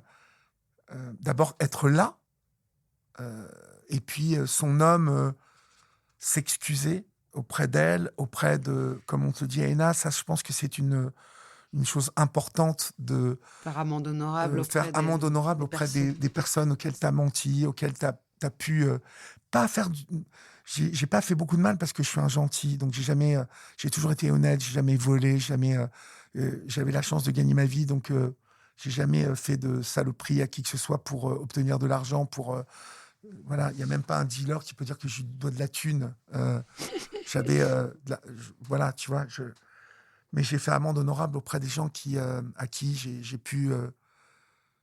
Avec ta femme, vous avez surmonté 25 ans de consommation, la perte d'un enfant, et c'est après tout ça que vous vous séparez, en fait ? Mais on n'est pas séparés. Ouais, en fait, vous êtes toujours ensemble. On est toujours ensemble. On a changé simplement notre mode de vie. C'est ta femme. Mais c'est ma femme, ouais, bien sûr. Et ta fille, elle sait toute cette histoire ? Tu vois, en fait, quand tu... Pardon ? Ta fille, Tess, elle sait tout ce que tu as traversé avant d'arrêter ? Oui, on en a un peu parlé. Elle sait que j'ai consommé ça, mais on n'est jamais trop rentré dans les détails avec Tess. Comme avec Tristan, mon beau-fils, qui est le chanteur de Walter Astral, qui est un groupe qui est en train de sortir en ce moment, et qui est un groupe émergent de la scène électro-pop. Ton beau-fils, c'est-à-dire C'est le fils de Valérie. De ta femme. Oui. Donc plus vieux. J'ai plus dit aux enfants, voilà, j'ai fait ça, et comme je l'ai dit au début de notre entretien, je leur ai dit j'ai fait ça, et je pense que j'ai perdu beaucoup de temps. Je pense que c'est plus professionnellement où je pense que j'aurais pu entreprendre de beaucoup plus grandes choses en étant plus visionnaire, c'est-à-dire en me projetant comme j'ai comme tu peux le faire maintenant, des mecs autour de moi qui l'ont fait à l'époque et qui se défonçaient pas. Tu t'en es bien tiré quand même. Tu vois, ouais, je m'en suis très bien tiré. Mais par exemple, tu vois, je te prends un exemple. J'avais un groupe à l'époque, je pense, qui aurait pu vraiment passer le cap, comme Noir Désir l'a fait. Ouais, mais regarde. Oui, non, mais... Non, mais je veux dire, c'est pour ça, Oui, moi, mais les peu si, importe. je veux pas en parler Oui, parce non, que non, mais on t'as sait pas raison. comment ça Mais ce que je finit, veux en dire, c'est fait. que le fait de se Il droguer... a passé le cap, le mec, mais il Ouais. a pas arrêté de se défoncer, en fait. Oui, mais le fait de se droguer a fait que j'avais pas une vision élaborée de ce qu'aurait pu être le plan de carrière de Black Maria, alors que je pense que si j'avais été un peu plus lucide, j'aurais capté des choses... mais bon, On saura jamais. Si, on saura jamais, t'as raison. Juste pour terminer, moi, je pense que cet épisode peut durer très longtemps. Hein. On peut en faire 2 ou 3 avec. D'ailleurs, surtout un 4e avec ta femme, puisque apparemment, elle pourra en parler mieux que toi. Je sais pas si elle acceptera parce qu'elle Mais est très dans toutes les histoires sauvage. que tu recueilles, est-ce que, d'abord, j'ai entendu quand même, il y en a pas mal de personnes qui t'appellent aussi pour parler d'addiction, même le soir. Enfin, je veux dire, c'est un Ouais, sujet qui revient bien souvent. sûr, bien sûr. Est-ce qu'il y en a qui font écho à ton histoire, ou est-ce qu'il y en a même qui peuvent justement réveiller des capteurs éteints? Est-ce qu'aujourd'hui, comment tu es par rapport au moment où les gens te parlent d'addiction? Alors moi, je peux te dire, je suis très solide aujourd'hui par rapport à ça. Ouais. Je n'ai aucune envie de me défoncer. Est-ce qu'il y a d'autres drogues? Il faut savoir juste un truc, c'est que prendre du Subutex, c'est pas grave. Tu peux prendre du Subutex 2 ans et décider d'arrêter. Tu peux en prendre 5 ans, 10 ans, 15 ans. Il faut comprendre aujourd'hui Comment que on arrête le Subutex? le Subutex, on l'arrête progressivement. C'est un processus de dosage qui, si tu veux le moins souffrir, que tu diminues sur 6 mois. Tu dilues même dans de l'eau. Oui, tu fais vraiment... Il y a beaucoup de choses qui se passent dans la tête, crois-moi. Parce que le plus dur, c'est quand tu es à 0,001 et que tu vas devoir te séparer de ce qui t'a sauvé. Passer à 0. Oui. Parce que nous restons des êtres fragiles. Donc, ce que je veux dire aussi à ceux qui prennent du Subutex. Ou qui hésitent à en prendre. Ou qui hésitent à en prendre. Alors, c'est pas la même chose. Parce que ceux qui hésitent à en prendre, je leur dis, mais vas-y. Mais vas-y, mec. Ou vas-y, meuf, on dit ça hein, aujourd'hui. Vas-y, meuf. Vas-y, frère. Je déteste ça. Frère. Allez-y, les filles, allez-y, les garçons. Si vous avez envie d'arrêter, ça reste quand même quelque chose d'extrêmement efficace et vous avez la chance. Vous avez la chance, bien évidemment, pour ceux qui prennent cette drogue qu'est l'héroïne, d'avoir un substitut. Ce qui n'est pas la chance d'autres personnes qui prennent de la cocaïne, par exemple, où il n'y a pas vraiment de substitut et où c'est très compliqué. Ouais. Ou même l'alcool. L'alcool, ça se saurait. Donc, le Subutex, c'est vraiment le sésame. Alors, qu'est-ce que tu dirais à ceux qui en prennent, alors? C'est quoi? Et ceux qui continuent à en prendre aujourd'hui, il est devenu un régulateur de l'humeur. Il n'est plus... Parce que, voilà, prenons mon exemple. Je suis quelqu'un d'extrêmement émotif, d'extrêmement sensible. Je suis un hypersensible. Je pense que j'ai un terrain extrêmement prolifique à l'addiction. Je le vois, par exemple, avec le jeu. Tu vois, les paris sportifs peuvent vite m'aspirer si je ne fais pas attention. J'ai eu une addiction, Valérie, la pauvre. Au sexe? Non. Pas du tout. Pas du tout. Le sexe, c'est pas du tout mon truc. C'est quoi, Valérie, la pauvre? Non, Valérie a eu à subir une addiction à FIFA, à la PlayStation. Eh oui, les filles, parce qu'après l'héroïne, elle a connu 2 ans d'enfer où je suis tombé là-dedans. T'es tombé dans FIFA? Je suis tombé dans FIFA. Wow. Non, mais je suis tombé dans FIFA. C'était il y a maintenant, je pense, 7-8 ans. Où même toute mon équipe de tournage dans Les Jeux d'Olivier en a souffert aussi parce qu'on allait dans des hôtels où j'exigeais qu'il y ait la 5G, c'était la 4G à l'époque, où il fallait que je puisse jouer à FIFA le soir. J'étais devenu totalement cinglé avec ça. Et à l'époque, j'évoque cet épisode et vous allez comprendre pourquoi c'est important que je l'évoque. C'est vraiment là que les paroles de ma femme ont résonné. Parce que, tu sais, j'ai la tête dure, hein, comme tous les dépendants. Les dépendants.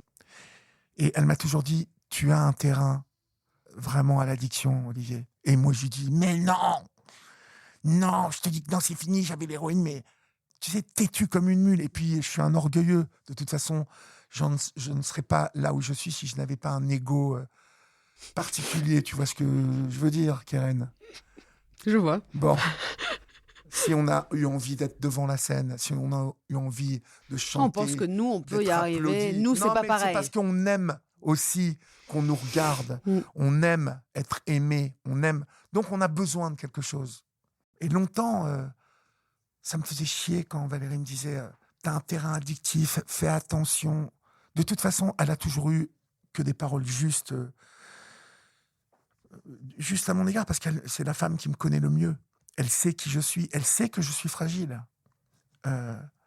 Encore aujourd'hui, je suis fragile. On le sera toute notre vie. Oui, sauf que aujourd'hui, j'en ai pris conscience. Et donc, j'ai aussi mon meilleur ami Claudio, le fameux de la protection judiciaire de la jeunesse. J'ai aussi Darko, que tu connais, qui est guitariste. Qui est le guitariste de Marc Lavoine. Et puis qui aujourd'hui est quand même le fiancé de notre amie Élodie. Élodie. J'ai des personnes qui aujourd'hui sont importantes dans ma vie. Katia, aussi Maxime, qui est ma productrice de Dans les yeux d'Olivier. Michel Morinière aussi, qui a été mon bras droit. J'ai des personnes qui sont capables de me dire « Oh, hey, tu déconnes. Ferme-la, là, tu déconnes. » Moi aussi, non, mais j'avoue que ça change tout. Ça change beaucoup de choses. Parce en fait, j'appelle ça des garde-fous, moi, vraiment. Oui. Parce qu'on est fous, en fait. Bah oui. Oui, on est fous. Bien sûr qu'on est fous.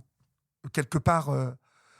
Non, mais de le savoir, en fait, le fait de savoir que t'es interaddictif, déjà, c'est bien d'en avoir conscience, mais il y a aussi autre chose, c'est que je pense que d'arrêter de culpabiliser quand d'un coup on va tomber un peu dans le jeu, ou un peu dans ci, ou d'un coup ça va être le Coca Zéro, ou d'un coup ça va être je sais pas quoi, il y aura peut-être toujours quelque chose. FIFA, c'est pénible. Ouais, FIFA, c'est pénible pour les autres. L'entourage. Mais alors, qu'est-ce qu'on s'en fout à la fin? Et tu sais quand tu vois d'où on vient. Non, oui, on s'en fout, mais bon, voilà, j'ai fait souffrir encore ma famille. Mais c'est-à-dire quoi? Tu passais 18 heures sur FIFA? Ah, mais ouais. J'étais champion de première division, tu sais, en ligne et tout. Quoi. Wow. Je suis arrivé au bout. Et alors, quand je suis arrivé au bout... Il fallait autre chose. Et ouais. Non, ça y est, je suis arrivé au bout. Et là, je me rappelle, c'était en Corse. J'étais en tournage à Ajaccio. Mec, le soir dans l'hôtel. Le soir dans l'hôtel, j'arrive donc... tu sais, je joue en ligne et tout, mais en plus, c'est fou, quoi. C'est une vraie addiction. Mais rien que d'en parler, je sens que ça réveille en toi les capteurs fifiques. Non, pas du tout. Les capteurs fifiques, c'est pareil. Il n'y a pas de substitution. Juste, il y a une pensée qui les a fermés. C'est ta femme. C'est ma femme qui m'a dit, est-ce que tu te rends compte le temps que tu as perdu avec ça, quoi? Et je me suis dit... c'est un sacré Colombo, lui. Tellement raison. Comme disait sa femme. Elle a tellement raison. C'est horrible le temps qu'on perd. En fait, moi, je trouve que... perd, tu vois, parce que quand tu es addict aux séries, bon, bah, au moins, tu apprends des choses. Quand tu es addict au cinéma ou à la lecture. Et encore. On se fait happer par un truc qui a été créé pour nous entourlouper. J'ai regardé plein de séries et là, je te dis, il y a des moments très forts. Mon prochain but, c'est de faire mon premier long métrage. Non, pas une série. Mon premier long métrage. C'est mon bébé du moment. D'abord le livre, alors c'est quand? Non, le livre, il est écrit. Oui, mais c'est quand il est en janvier 2026, chez Fayard. Mais c'est merveilleux, on est en correction en ce moment. Je pourrais le lire? Bah, bien sûr, tu pourras le lire. Il est question de tout ce dont on vient de parler là, du syndrome de l'imposteur qui touche énormément de gens. Qui touche pratiquement, à part les cons, je pense qu'il touche tout le monde. C'est vrai. Non, mais quand je parle des cons, tu vois, je parle des gens qui ne doutent de rien. Et quelqu'un qui ne doute de rien est con. Mais non, mais tout est lié parce qu'en fait, le fait d'être HPI et HPE, parce que haut potentiel émotionnel, c'est aussi de capter énormément émotionnellement ce qui se passe. C'est pas un service d'être non, c'est ce que je te dis. Et c'est pour ça qu'en fait, ça vient le fait que on soit que tu es une éponge, par exemple, que tu te sens tellement touché par énormément de choses, on met une protection, et la protection, souvent, c'est cette bulle-là qu'on a créée. Et l'addiction, FIFA, c'est la même chose. C'est-à-dire qu'à un moment donné, dans cette bulle, tu te sens protégé, quoi. Tu te sens bien parce qu'il ne peut rien t'atteindre. Rien ne peut t'atteindre. Le moment... Moi, je me suis souvent dit, en fait, que j'ai toujours eu, depuis que je suis enfant, conscience que je me construisais avec l'autre et conscience du monde dans lequel je vis. Mais au début, tu vois, dans mon bouquin, je raconte que, au plus loin que je me souvienne, je suis hyper content de ma première sortie au parc. Wow. Tu vois? Et je suis hyper content parce que je regarde, il y a d'autres enfants, je suis hyper... c'est une émotion pour moi énorme et tout. Et puis, je fais mon premier pâté qui ressemble à rien, quoi. Et à un moment, je veux du sable mouillé. Et donc, il y en a dans le coin opposé où il y a un petit qui est en train de lui aussi faire son pâté. Et donc, moi, je vais chercher du sable mouillé. Et au moment où je vais prendre le sable mouillé, bim, je me prends un gros coup de pelle dans la gueule parce que le gamin, lui, il a décrété que c'est son coin et que c'est à lui. À partir de ce moment-là, je prends cet exemple-là. J'espère qu'il est dans ton livre, celui-là. Non, bien sûr le qu'il est moment dans du mon coin. livre. Bien le sûr. coin du sable mouillé. Bien sûr. En sachant que ce sont que des chiens qui pissent dedans, en plus. Et le coup de pelle dans la tronche. Le coup de pelle dans la tronche, c'est une métaphore de la vie. Et finalement, quand tu as conscience dans le monde dans lequel tu vis et des autres, c'est surtout que j'ai vite réalisé que l'homme était mauvais. Dans sa grande majorité, l'homme pense à sa gueule, l'homme est sur son nombril. Je viens d'avoir un flash, en fait, que j'avais jamais vraiment pensé, à part le fait qu'on fuit la réalité, évidemment, en se droguant.